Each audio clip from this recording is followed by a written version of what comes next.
Shalom, frères et sœurs, shalom, chers téléspectateurs. Bonsoir ou bonjour, ça dépend à quelle heure vous allez suivre cette petite exhortation que le Saint-Esprit m'a mis à cœur pour parler à quelqu'un, pour encourager le peuple de Dieu dans cette période de fin de l'année, dans cette période bien-aimée du mois de décembre, que vous savez tous comment cette année a été des fois éprouvante, des fois difficile pour beaucoup parmi nous. Mais l'Esprit de Dieu a un message à t'apporter au travers de cette exhortation. Si tu peux me prêter attention, ça serait une bénédiction. Au chapitre 9, le verset 35 jusqu'au verset 38, Jésus dit, Jésus parcourait toutes les villes et les villages, enseignant dans les synagogues, prêchant la bonne nouvelle du royaume et guérissait toute maladie et toute infirmité. Voyant la foule, il fut ému de compassion pour elle, parce qu'elle était languissante et abattue, comme des brebis qui n'ont point de berger. Alors il dit à ses disciples, la moisson est grande, mais il y a peu d'ouvriers. Priez donc le maître de la moisson d'envoyer des ouvriers dans sa moisson. Voilà, bien-aimés frères et sœurs en Christ, combien le Seigneur est préoccupé de notre état d'âme, de nos émotions, de notre bien-être.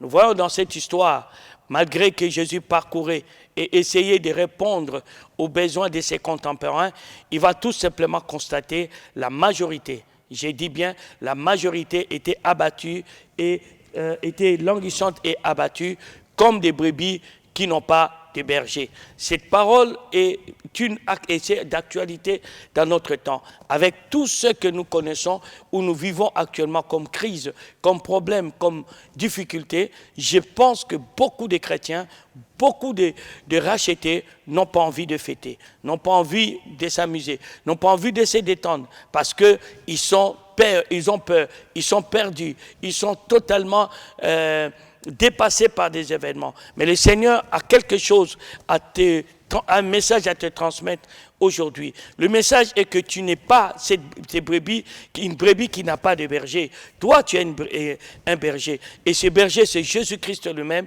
qui prend soin de toi.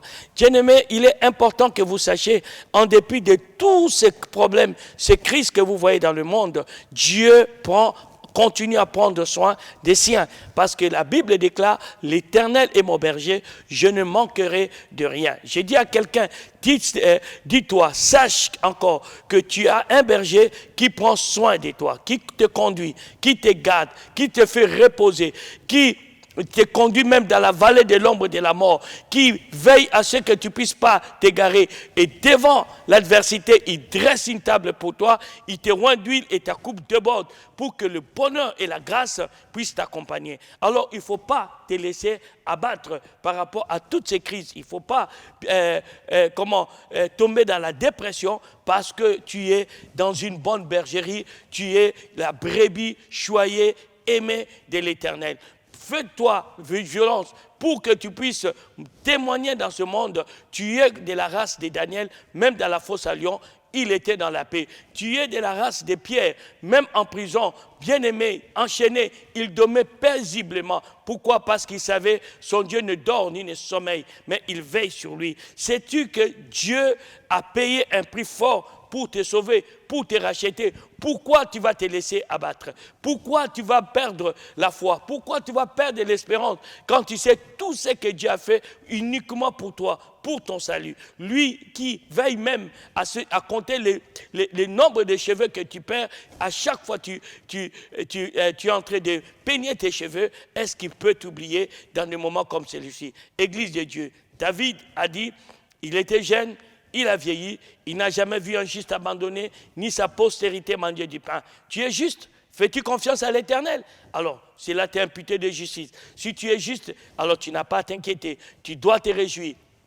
Tu dois préparer tes fêtes de fin d'année dans la paix, dans la sérénité. Parce que le Seigneur nous a dit dans le livre de Proverbes, au chapitre 17, verset 22, « Un cœur joyeux est un bon remède, mais un esprit abattu dessèche les eaux. » Voyez-vous, il faut avoir le cœur joyeux dans cette période de fin de l'année. S'il te plaît, fais-toi violence, va réjouis-toi avec les autres et tu verras que 2022 sera différent. 2022 sera une année de témoignage, de brillance, d'éclat, parce que l'Éternel veillera à ce que ces brebis soient en bonne santé, soient heureux, soient épanouis. Que Dieu t'aide, au travers de cette exhortation, à retrouver l'envie, à retrouver la force, à retrouver la joie de vivre pour passer cette période de fin d'année dans la joie, dans la gaieté, dans la sérénité, parce que tu n'es pas une brebis égarée. Sois béni et que le Saint-Esprit t'enseigne encore mieux que moi pour que tu puisses agir comme il chez toi. Sois béni, à très bientôt.